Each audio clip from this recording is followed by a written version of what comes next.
कहानी एक ऐसे लड़के की है जो एक घर में रहने आया होता है। उस रात जब वो नींद में सो रहा था, वो सपने में अपने आप को एक फौज की अगुवाई करते हुए पाता है।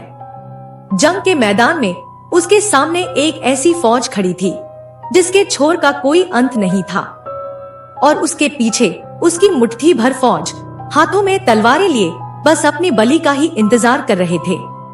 अपनी फौज की दंभ्यता पर उस आदमी को नाज तो बड़ा हुआ, पर सपने में होने के बावजूद वो बस अपना घोड़ा दूसरी तरफ दौड़ाकर उस जंग के मैदान से बस भाग ही पाया था। सुबह जब उसकी आंख खुली तो रात के सपने को मुस्कुराते हुए वो भूल अपने बाकी दिन के काम में लग जाता है। पर रात को एक बार फिर वो सपने में अपने आप को एक असंख्य बड़ी फौज के सामने पाता है, जिसे उसे अपनी मुट्ठी भर फौज के भरोसे लड़नी होती है। और इस रात भी वो जंग को नहीं बल्कि कायरता को चुनता है और वहाँ से भाग खड़ा होता है।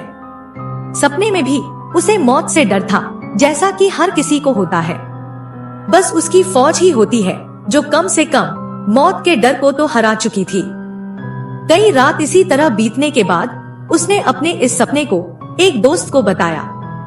उसका दोस्त उसे एक बाबा के पास ले गया, जिसने कहा कि उस घर की नींव में कुछ समस्या है। एक बार खुदाई हो जाए तो समस्या भी बाहर आ जाएगी। तो उस लड़के ने मजदूरों को बुलाकर उस घर की खुदाई करवाई।